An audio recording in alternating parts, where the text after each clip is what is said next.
Hi అండి అందరికీ. చూడండి, చక్కగా ఈ విధంగా మనం చిరుధాన్యాలతోటి రొటీన్గా వారంలో 2 రోజులకి ఒకసారి 2 రోజులు తయారు చేసుకుంటే వెయిట్ లాస్ అవ్వడం కానీ, బీపీ కానీ, షుగర్ కానీ అన్నీ కంట్రోల్ అయిపోతాయండి. అవి ఏంటంటే ఈరోజు నేను చూపించే దోశలు ఉంటాయి చూడండి, అసలు అమోఘమైన రుచి. ఆహా, ఏమి రుచి కంటే ఇంకా బాగుంటాయని చెప్తాను కదండి. ఆ విధంగా చిరుధాన్యాలతోటి మనం బియ్యం వాడకుండా చక్కగా దోశలు ఎంత బాగా వచ్చేస్తాయోనండి. ఈ విధంగా మనం తయారు చేసుకున్న దోశలు ఉంటాయి, సూపర్ టేస్ట్ తోటి. ఎప్పుడైనా చెప్పే మాటేనండి, ఇంట్లో తయారు చేసుకున్న ఫుడ్లు మనకి అమృతతుల్యమైన ఆహారం, అమృతం అంటాను కదండి. ఆ విధంగా ఉంటాయండి ఈ దోశలు. చక్కగా ఈ విధంగా మనం ఎప్పుడైనా సరే వెయిట్ లాస్ కానీ, అలాగే బీపీ షుగర్ కంట్రోల్ అవ్వాలన్నా కూడా ఈ విధంగా తరచూ మనం ఉదయాన్నే బ్రేక్ఫాస్ట్గా ఈ విధంగా తింటే ఎంత మంచిదోనండి.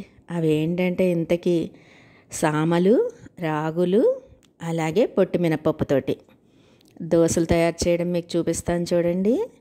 చక్కటి రుచిగా ఉంటాయని చెప్పాను కదండి.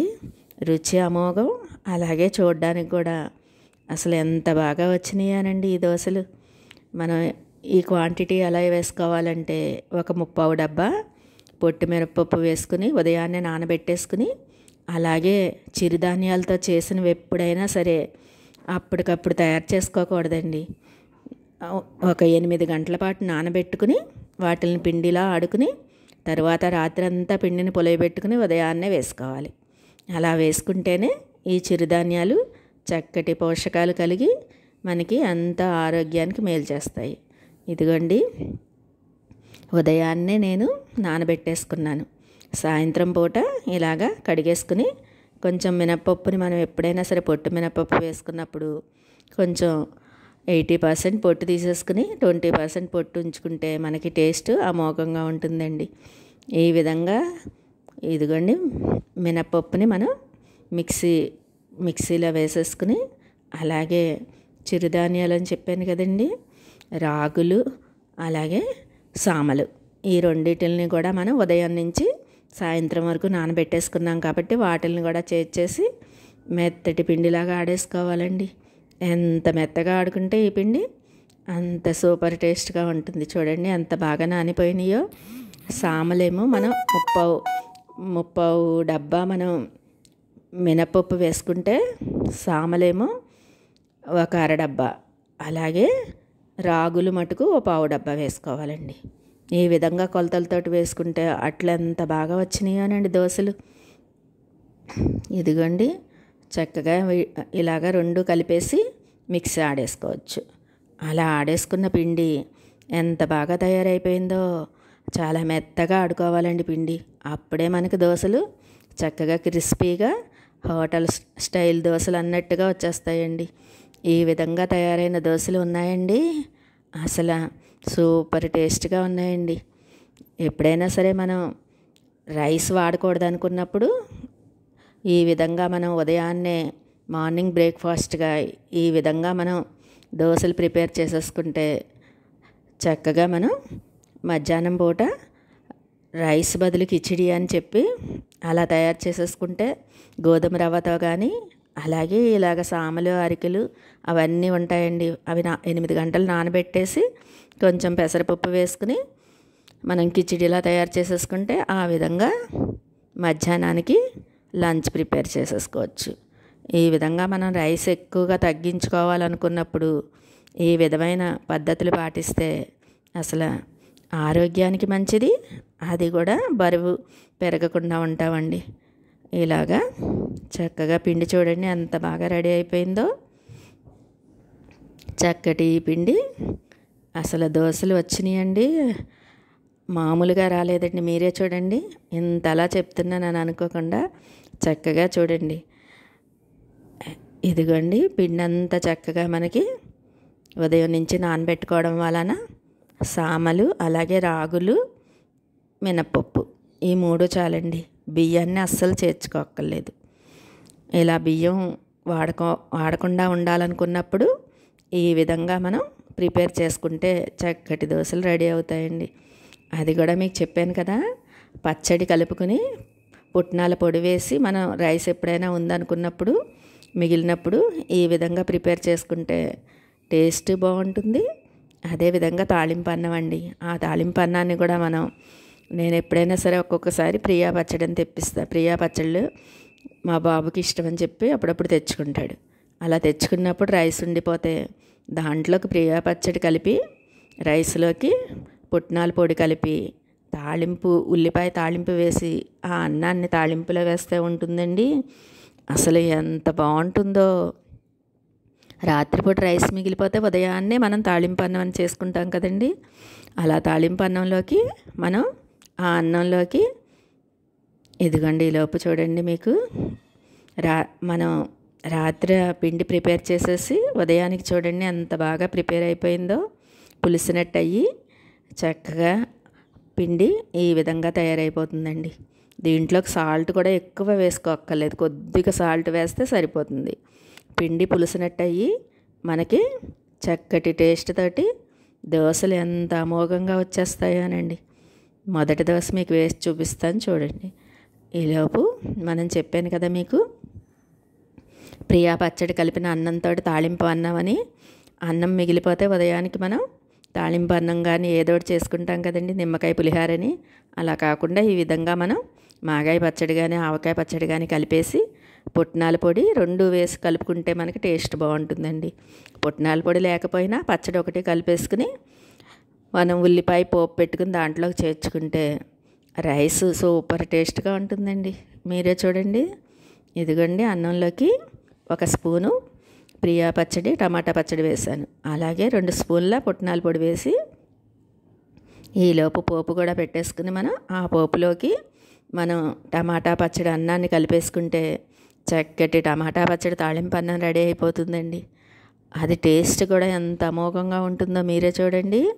చక్కగా ఈ విధంగా మూకుడు పెట్టుకుని అది వేడెక్కాక 2 స్పూన్ల ఆయిల్ వేసి ఆ ఆయిల్లో మనం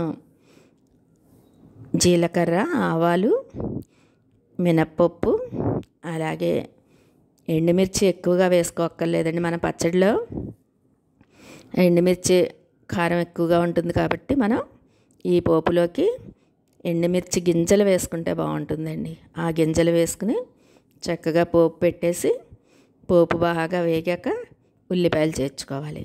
అలా ఉల్లిపాయలు 2 మినిట్స్ వేపుకున్నాక మనం కలిపి పెట్టుకుని ఉంచుకున్నాం కదండి అన్నంలోకి ప్రియా టమాటా పచ్చడిని అలా కలుపుకున్న రైస్ని ఉల్లిపాయ వేగాక మనం దాంట్లోకి చేర్చేసుకోవాలి. ఈ విధంగా పోపు చూడండి. పోపు వేగిపోయాక మనం అన్నంలోకి ప్రియా పచ్చడి అలాగే పొడుము వేసి ఉంచాం కదండి, అది బాగా కలుపుకుని దీంట్లోకి ఈ పోపులోకి చేర్చేసుకోవాలి. ఇలా పోపు వేగాక ఉల్లిపాయలు చేర్చి 2 మినిట్స్ వేగనిచ్చుకోవాలండి. అలా వేగిపోయాక మనం కలుపుకొని రెడీగా ఇదిగోండి ఈ విధంగా మనం పొడిని అలాగే టమాటా ప్రియా పచ్చడి వేసాం కదండి, దాన్ని మనం బాగా కలిపేసుకోవాలి. ఇలా రైస్ మిగిలినప్పుడు మాగాయ కానీ అలాగే ఆవకాయ పచ్చడి కానీ వేసి పుట్నాల పొడి కానీ వేసి కలిపేసుకుని ఇలా తాళింపులో చేర్చుకుంటే మనకి అసలు సూపర్ టేస్ట్గా ఉన్నదండి. ఎంత బాగున్నదో, చాలా సూపర్ టేస్ట్గా కుదిరి పచ్చడి టమాటా పచ్చడి పుల్లగా ఉంటుంది కదండి, దాంట్లోకి ఉల్లిపాయలు వేయడం వలన చక్కగా మధ్యలో అవి తగులుతూ అసలు తాళింపు అన్నం సూపర్గా వచ్చిందండి. మీరు కూడా ఈ విధంగా ట్రై చేసి మీకు ఎలా వచ్చిందో నాకు కామెంట్స్లో చెప్పండి. ఇదిగోండి ఈ విధంగా తయారు చేసిన టమాటా పచ్చడి తాళింపు అన్నం అండి ఇది. ఆ అన్నం ఉన్నది చక్కటి టేస్ట్తో అమోఘమైన రుచి అంటాను కదండి, ఆ విధంగా ఉన్నదండి ఈ రైస్. మనం చెప్పాను కదా మీకు టమాటా పచ్చడి అయినా వేసుకోవచ్చు, అలాగే కొత్త ఆవకాయ వేసి కలుపుకుని ఈ విధంగా పోపు పెట్టుకుంటే ఉంటుందండి. అసలు ఎంత బాగుంటుందో. అలాగే మాగాయ పచ్చడి కూడా కలుపుకుని ఇలాగ పోపు పెట్టుకుంటే అది కూడా అమోఘమైన రుచి వస్తుందండి. ఈలోపు నేను దోసల పిండితోటి ఒక దోశ వేసేసి పెన్నం ఎప్పుడైనా సరే పెన్నాన్ని మనం హైలో పెట్టుకుని తర్వాత సిమ్లో పెట్టి అప్పుడు దోసల పిండి వేసి బాగా మనం నెరుపుకుని మూత పెట్టేసి సిమ్లో ఉంచేవాళ్ళండి. అలా ఉంచేస్తే చక్కగా దోశలు ఎంత బాగా రెడీ అయిపోతాయో చూడండి. తాళింపన్నం అయిపోయాక నేను మధ్యలో దోశ వేసి ఉంచేసానండి, అది కాలుతూ ఉన్నది. ఈ విధంగా తయారైన తాళింపన్నం అలాగే దోశలతో కాంబినేషన్తో తింటే ఉంటుందండి, ఎంత బాగుంటుందో మీరే చూడండి. ఇదిగోండి దోశ వేసానని చెప్పాను కదా, సిమ్లో పెట్టి మూత పెట్టి ఉంచేసాను.